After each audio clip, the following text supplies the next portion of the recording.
I am Black Claude Kenny today. Or as somebody in a YouTube comment said, Claude Kenniga, and I have to admit, that's kind of funny. You might have seen niche pockets of the internet getting really hyped up over Star Ocean 2 getting a remake in the form of Star Ocean The Second Story R, myself included in that pocket. But now we finally got to play the game for ourselves. The big question is, does it stack up to its predecessor? Is the game still good in the modern landscape of gaming? As always on this channel, I will do my best to provide the most honest and unbiased review possible, sharing the good, the solace, and the dread, the bad, and help you decide whether or not this game is for you. But before we get into it, I'm Solace, this is Solace and Dread. We produce analytical content as well as reaction videos, primarily focused around Square Enix, Nintendo, and Capcom publications. Okay, so I freaked out when this game was released. So cool! Two worlds, one fateful encounter. Oh no. A remake of the second Meltdown. Star Ocean game, Meltdown. complete What with new the graphics shit? that fuse. I was already destroyed from Super Mario RPG, so getting my second favorite game of all time announced for a remake was just, it was too good to be true. As a reminder, the game will be released on Nintendo Switch, PS5, PS4, and PC, and the demo is available on all platforms. If you are unfamiliar with the Star Ocean series, I actually did a video not too long ago when Star Ocean The Divine Force was on its way out, basically encapsulating everything that you would possibly need to know around Star Ocean and its history and some of the lore, without getting too heavy into spoilers. If you want to check that out, link is in the description, or you can click on a card, it'll probably be up here somewhere. All right, we're going to start with the good, the solace. First, I'm going to talk about the improvements. This part won't be noticeable to you if you've never played the game. There's so many quality of life improvements, it's actually difficult to list them all. They made so many changes to the UI, making it more streamlined in almost every way. Item creation seems to be more robust, not to mention they streamlined it. The combat is faster, more fluid, and it's engaging. And while it does feel different, it is still challenging. The visuals are way better. I'll be the first to say it, Star Ocean 2 on the PS1 was ugly. The map was expanded on and actually made it a little bit bigger. Everything felt refreshed and rebuilt. It's wild. They even incorporated fishing into the game. And honestly, it was needed as the world map in the old versions was pretty dead. There's not really anything to do.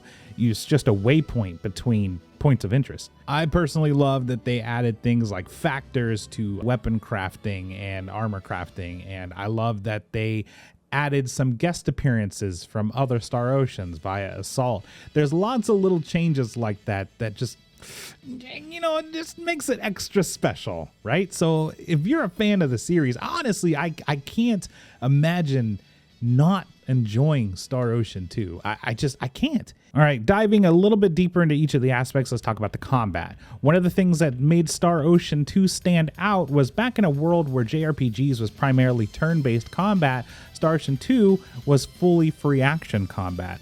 And it's a tradition that they've maintained even to today with the later releases. Like I said, it's fluid, it's fast, and it works. They now have visual representation for enemies on the map, kind of like old Tales games, rather than random encounters where you couldn't see. And I'm a big fan of this. It's unequivocally the best 2.5D combat system. It's fast-paced sometimes, and then other times it requires strategy. And playing triage to a dying party is one of my favorite aspects of Star Ocean. Always has been, and that feeling is still there.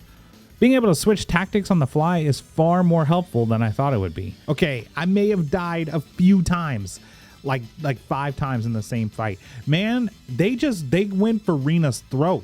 What was I supposed to do, bro? She was just dying. She was the most dying ass bitch. Reina's my homegirl, I promise, but man, when she runs out of NP, that girl is useless. Look at her, laying on the ground like a crumpled up paper towel. And on that note, being able to play the game at the maximum difficulty from the outset is kind of nice. Before, it was something that you had to unlock. The story is very engaging. They do a good job of world building in the very beginning, and knowing where the story does go, it's one of the greater JRPG stories of all time. I promise the story is a good payoff. Get ready for the ride. Visually, the game is stunning. If you are a fan of the look of like an Octopath Traveler and the 2.5D aesthetic, you're gonna like this. They use the sprites from the original games, and it is a bold choice, but it does look better in practice than it does in the videos that you'll see on the internet. You have my word on that. It's actually a pretty gorgeous game. And the music is amazing. The composer, he's one of my favorite composers for video games of all time. They did all new arrangements for the remake, but you have the option to play the old music as well.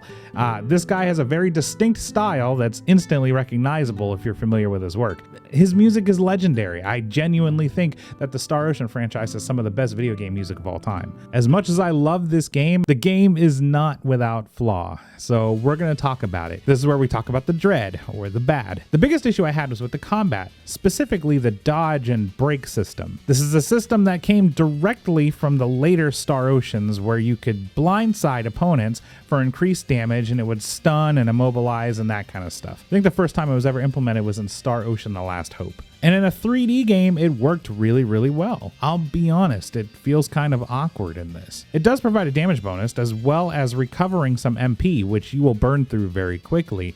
But it's not really rewarding enough, and frankly, it's not always safe. You have to choose wisely when to use it, as sometimes it can leave you with your back exposed, sandwiched between two enemies. Also, it's risky, because if you don't do it at the right moment and they do hit you, you'll get broken yourself, which is like a really long stun, and that can quickly mean death. Also, the risk versus the reward just doesn't seem balanced. You screw up fighting a strong enemy and your main character is dead. I don't know, maybe I'm just old, but it's a change that I feel is kind of awkward and I don't think it works that well, but maybe over time I'll just get more used to it. Also, one of the first things that most players will notice is the beginning is a bit of a slow burn. The game is building the world and the stage for the player, letting you know right off the bat what your main goal is. But the beginning of Star Ocean has deterred many players. Of the 3 hours that you get with this demo, about an hour and a half or so is dialogue. And that's tough because the game really opens up after this point, but this is where the demo ends, right after you finish Cross Cave. It is a dread, but I do recommend knowing what comes next. I do recommend sticking it out. But the demo experience itself, you can do a lot, but with that time limit and there being so much story to absorb in that first hour and a half, I can understand that being off-putting to a lot of new players. But it is important to know what is happening in the world that you're in. Lastly, the voice acting on the English dub. For some of the characters, it leaves something to be desired, especially Celine. I personally always saw Celine as full of life, sultry, tough, and sharp. And that was solidified for me when I watched the anime adaptation. Celine was probably one of my favorite characters in that show, but honestly, the voice acting here just sounds like she's kind of bored. I just happened to be on a tour of the castle at the time, and I overheard some guards gossiping about 2 people who got special permission to jump ahead in the king's schedule. I'm not a fan of Celine's voice for the English version. Also, the recording isn't the highest fidelity either. You can actually hear the noise in the recordings when they go to speak in the opening cutscenes. SD-346, the captain of the Calnus and his second in command. So what am I doing here, of all places? To this particular point, I would say maybe use the Japanese PS1 voices. They actually brought the original cast back and had them completely redub it. To link it all together, I honestly couldn't more proudly stand behind this game. If you are a fan of JRPGs in the slightest, play the game. It's really that simple. This game is among the titans of the golden era of JRPGs with Chrono Trigger, Xenogears, Final Fantasy IX, name it. It's up there. It's that good. It really is that good. And a lot of the improvements they made really completely changed the game for the better. Honestly, the only thing I don't like is that break system, but even that, I feel like it'll grow on me once I get better at it. As an old fan coming back into the game, I'm extremely pleased to see how much love and care was put into this game. There's so many little considerations and details and changes that they implemented that feel great. For a new player, like I said, if you like JRPGs, if you enjoyed things like Sea of Stars or Octopath, you're gonna like this. I think you're in for a treat and a bit of a challenge. I'll also let you know, Star Ocean is known for being a bit brutal for a JRPG, but it's fair. I recommend this game with my full chest. Anyway, that's it from me. Thanks for watching. We'll see you soon, and long live the Turtle Kingdom.